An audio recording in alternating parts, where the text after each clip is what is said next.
Good evening, board, Dr. Enfield and staff, fellow residents. I'm here tonight to reiterate a concern that I expressed several months ago to this body and my city council of Chino Hills, by the way, and Councilman Bennett will attest to this as well, regarding public safety from an active shooter scenario. The recent shooting of a teacher by a 6-year-old student in Newport News, Virginia, prompts me to bring up this topic again. At both the board and council meetings, I suggested a top-down, bottom-up, thorough review of all facilities, practices, and policies that come under the purview of the respective bodies be undertaken right away in order to avoid another shocking incident in our community, like Parkland, Uvalde, or Newport News. Board Member Monroe, in particular, I'd like to address you. I'd like to suggest, with your law enforcement background, you encourage a proactive, deeper dive into the potential blind spots that may exist in the school district policies, procedures, and practices regarding school safety. I humbly encourage you and the other board members to work closely with Dr. Enfield and the staff to assure we never have an active shooter incident.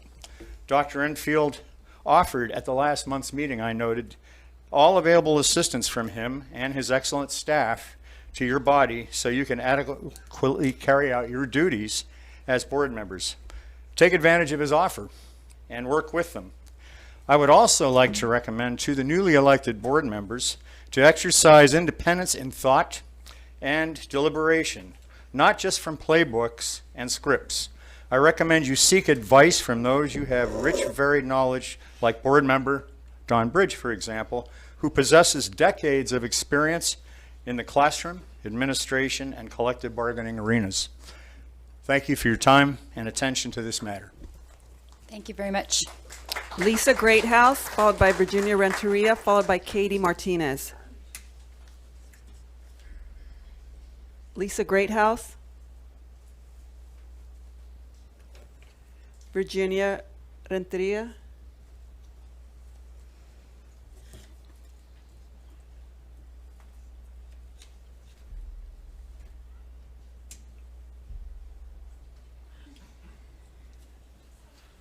All I can say, it's a great new year for our school board.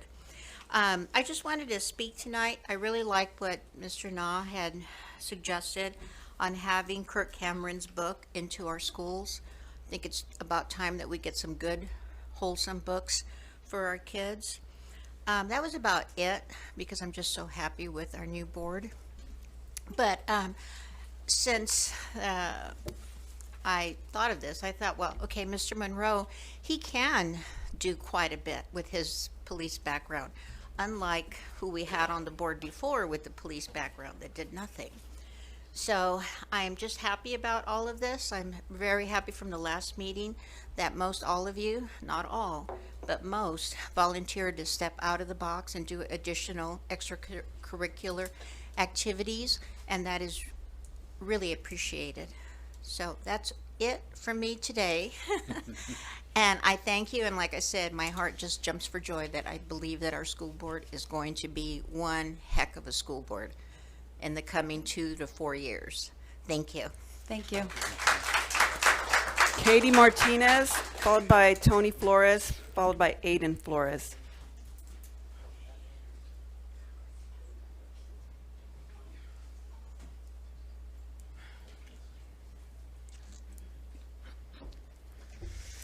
Good evening.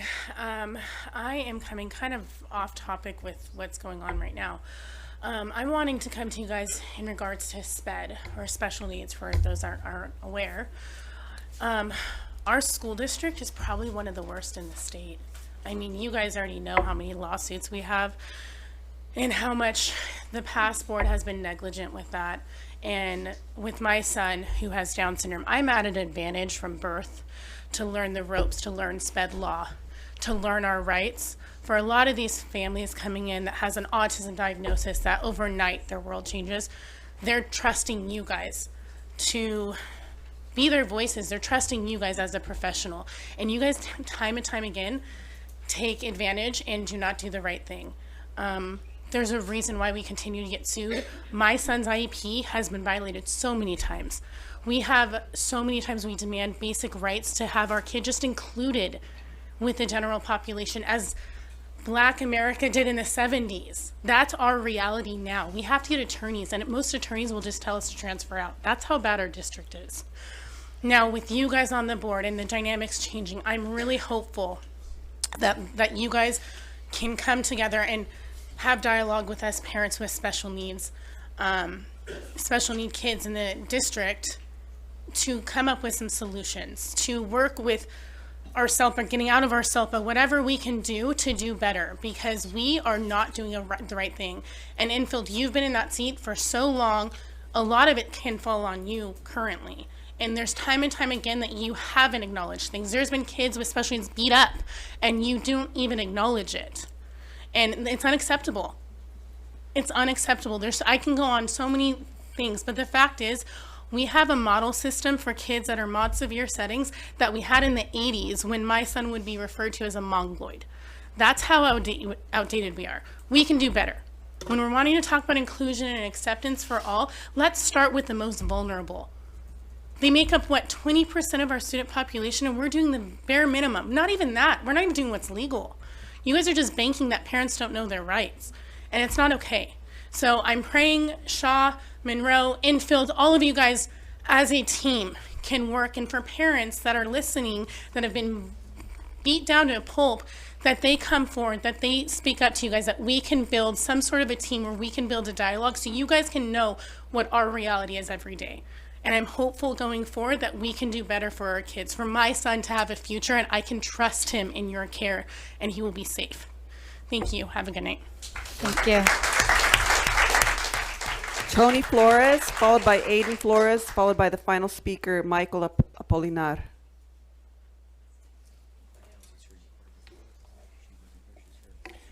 Good evening, board members, Dr. Enfield, cabinet, parents, and students. My name is Tony Flores, and I'm happy to speak to you this evening. My family and I live in Trustee Area 2, and which covers the Chino High School, Magnolia, Woodcrest feeder schools. Happy and healthy New Year to all.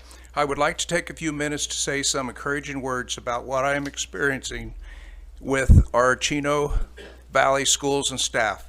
Dr. Enfield, I want to thank you for letting our Access and Equity Director, Dr. Ayers, and our Family Engagement Coordinator, E.B. Cordero, invite me to be a parent advocate on our Chino Valley School District CEI Community Engagement Incentive Team. I have served on the team for the last 3 years. We just completed our first in-person conference last week with over 400 plus student leaders and school leaders from across the state. It was so exciting to be a part of a larger group of community and school leaders. Also, Dr. Enfield, we parents would like to thank you for the school community liaisons throughout our school campuses who are interacting with our specific needs and working with our community partners. Schools like Don Lugo and Chino High have a full-time liaison paid for through their Title I funds, while other schools support their bilingual clerk by having them in the training program at the Family Engagement Center. Excuse me. I believe this network of school community liaisons is a very important link in connecting families to the schools. I have witnessed this work myself. Wouldn't it be wonderful to have a school community liaison at every school in the district? Lastly, Dr. Enfield, I want to thank you for letting me give an All-Pro Dad presentation at our PFLN, Partnership for Learning Network, this first trimester. We have received a positive response from other dads wanting to step up on campus to enjoy breakfast and a meaningful relationship and activity with their children before school each month. I also want to thank you for appointing Joseph Durant as the new principal at Magnolia Junior High. I met Mr. Durant at our PFLN meeting last week. I also want to give a shout out to Howard Cattle Principal Bus for supporting our All Pro Dads program. We are going on our fifth year as dads and kids before school breakfast meetings. Now, to not leave anyone out, I also want to give a shout out to Chino High School Principal John Miller and his staff. My daughter bridged over to 9th grade, and she is happy to be a part of the Chino High Color Guard. My daughter loves the teamwork Mr. Bowden and his staff work hard to accomplish. My wife and I love being a part of the Band Boosters. It's a lot of work, and we, like other band and color guard parents, have fun with it. Thank you for your time and support. I hope my words have been encouraging to you. Tony Flores, Trustee Area 2. Thank you, Mr. Flores. Thank you. Max Ibarra, followed by Aiden Flores, followed by Michael Apolinar.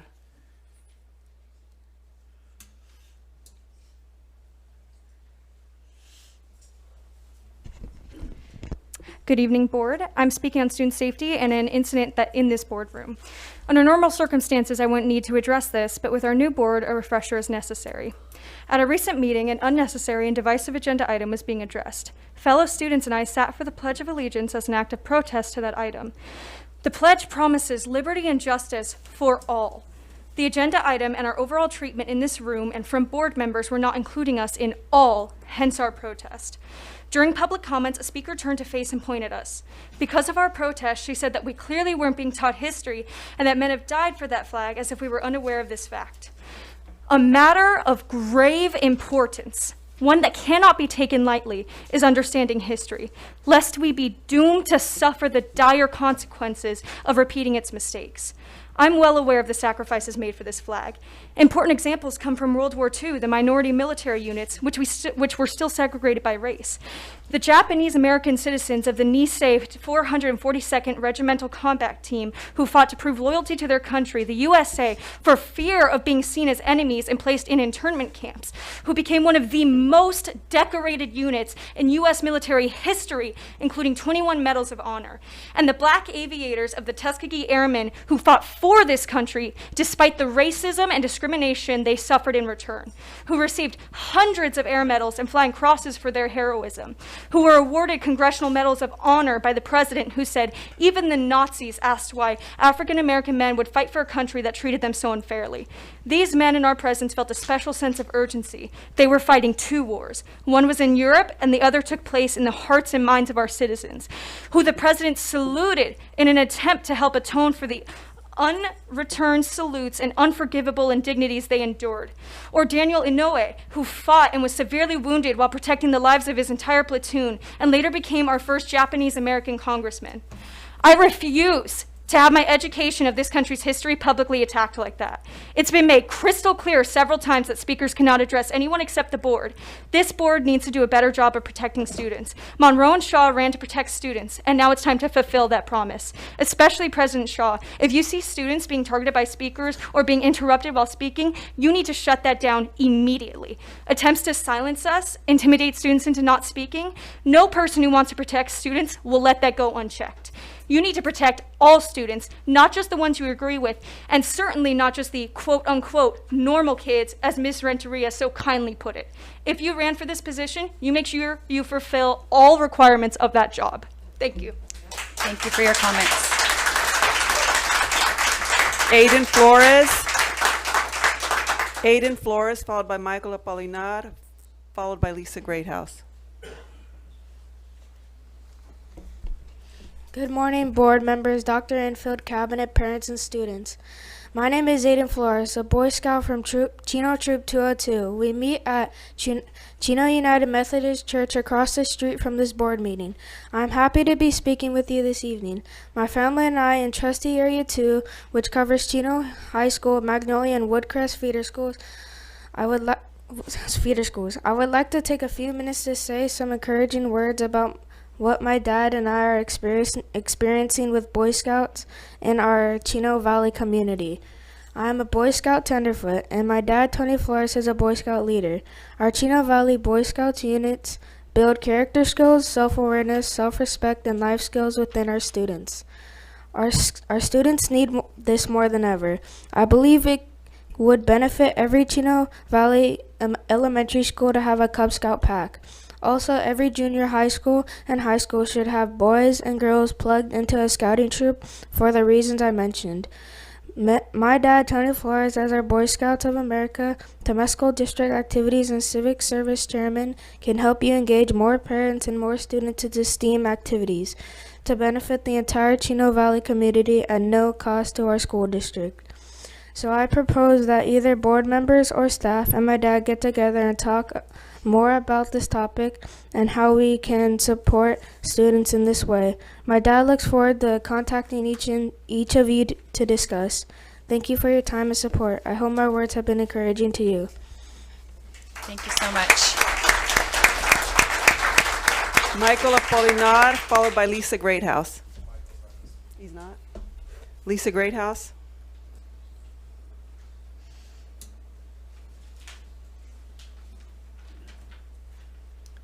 Good evening.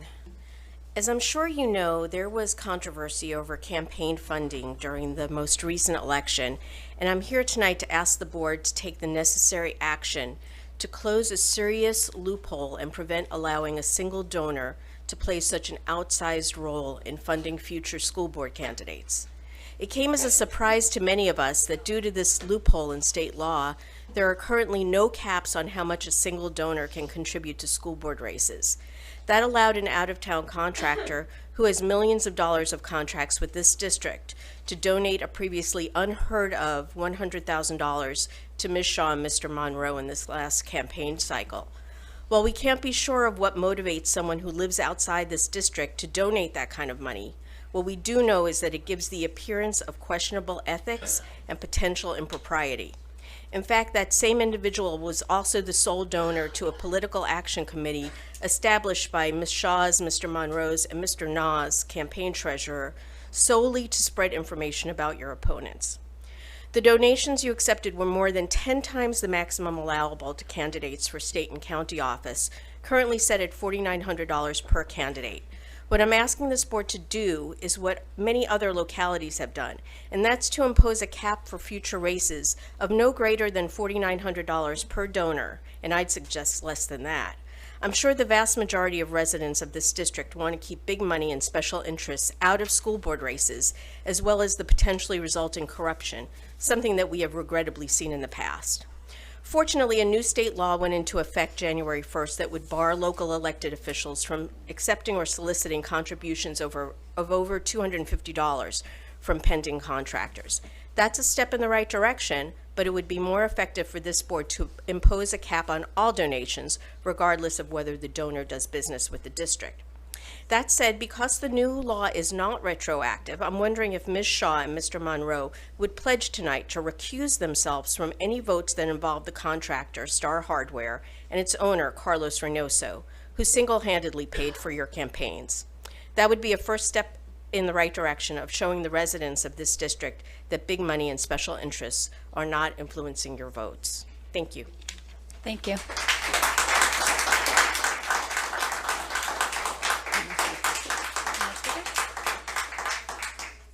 We're now on to item 1F, changes and deletions.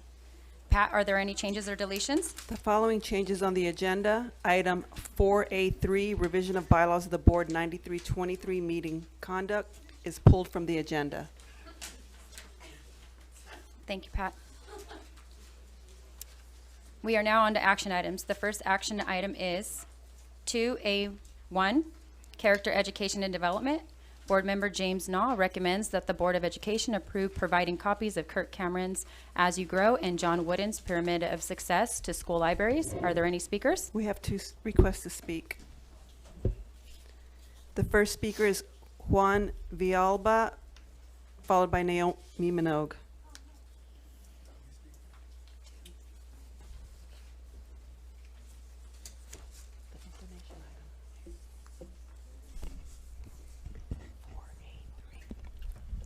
Good evening, board.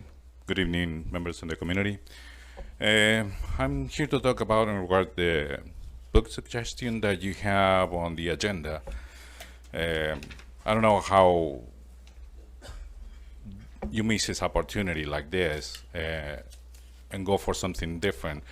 I think it would have been a great opportunity to encourage local writers, maybe student writers, student authors or local authors to get their books on the schools here, right? It would have been a great opportunity.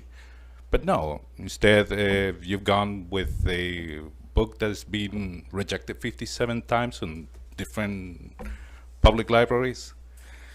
it speaks of a really missed opportunity. There could have been something good. There are more important items at the school district that need to be taken care of. One of the previous speakers was talking about special education children. That's a more important item than 1 or 2 books. The other thing that also that strikes me odd is the way to go about it. I cannot guess what is the motivation of it. I don't want to make any comments as to what the reason why, but I do find it thoughtless and shallow to do something like that. There is currently a procedure. If you really, Mr. Nye, if you really have a suggestion for a book, there is a procedure to go for it. There's no reason to make a spectacle out of it to bring a book. Again, I found it as a missed opportunity and really a thoughtless and shallow attempt at whatever it is that you're looking for. The other reason too is, since you're bringing that up, it's like you're opening the door to anybody else to bring suggestions to the board to bring books up to a vote. During the previous board, you allowed a non-board member to bring comments and to add items to the agenda. Does that mean that I'm capable as well to add items or book suggestions to the agenda, since you already allowed it before? So does that mean any member of the community can come in and say, hey, I have a book recommended, I want it voted on the board? I don't know what is the thought process there, but it's certainly, I find it thoughtless and shallow. Thank you. Thank you. Naomi Minogue.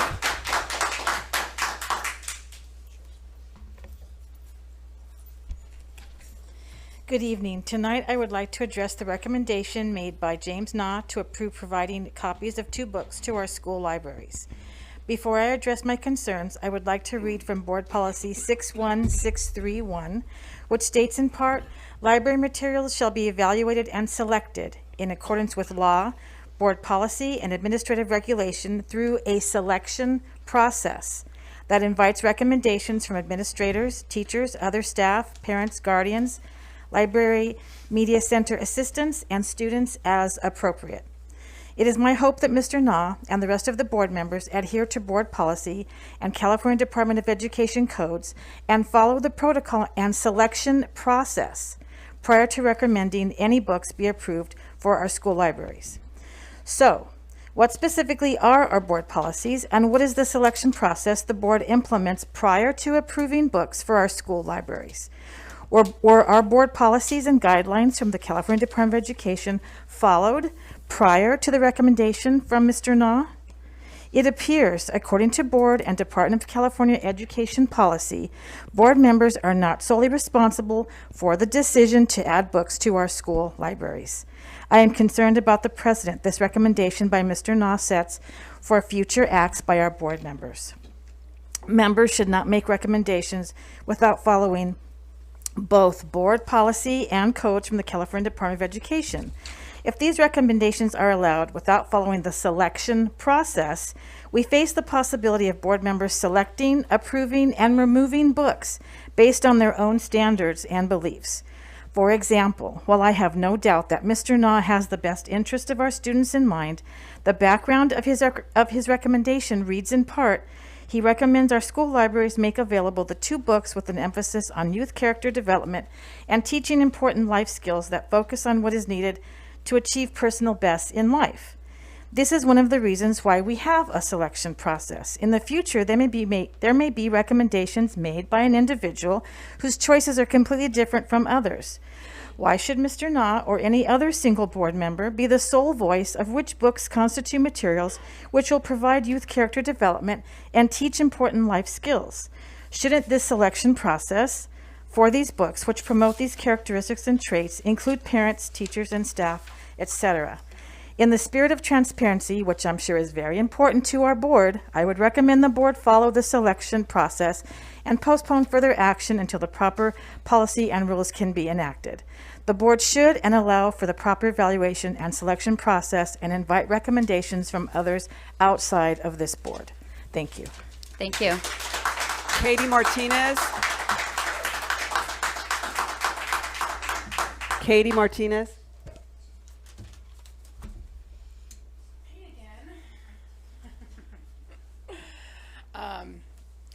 All right, so supported you for many years. You came up to bat for our families with OPA years ago. So did you, Cruz. So I appreciate you in so many ways. I know if there's an issue, I can call you and you will take care of it. Your heart is there for the kids. Charlie Kirk, I love his stuff. He does really cool books. He's done great movies. But what the heck? Like, I can go buy 50 of these books and go to each school and donate them. Why do we have to have this on the agenda tonight? I don't get it. Like, if there's so many other things to address, you just now open the door for people to come bring whatever books they want. Now we're going to have an issue. That needs to be re-advised. Now we need to re-advise this, because I could literally go buy 50 Mein Kampfs and go donate them to the schools, and they will accept them because they don't vet those. A friend just donated books and asked the principal, and she's like, yeah, just bring them to the library. They just put them on the shelves. There's no vetting process. So why are we having this on the agenda tonight?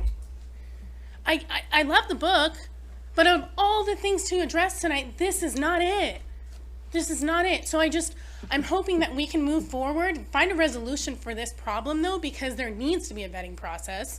It's kind of scary that there isn't, and that parents or whoever in the public can just go donate books, especially with, the crowds that come in here. We've got some crazies. So we really need to have vetting process in place, one way or the other. We need to, and I want to protect our kids, and I want to support all beliefs and all of that. And I think we can find a balance there, but this isn't it. We have so many other larger fish to fry that are huge issues. Nah, you're a great person. Love you. I can count on you for anything. I know that, but this is nonsense. We're wasting time up here on an issue that's a non-issue matter. I mean, go donate the books. Go buy 50 of them. We can go put them in the libraries tomorrow. That's fine. There's no vetting process. So why are we here for this? So that's all. Thank you. Thank you.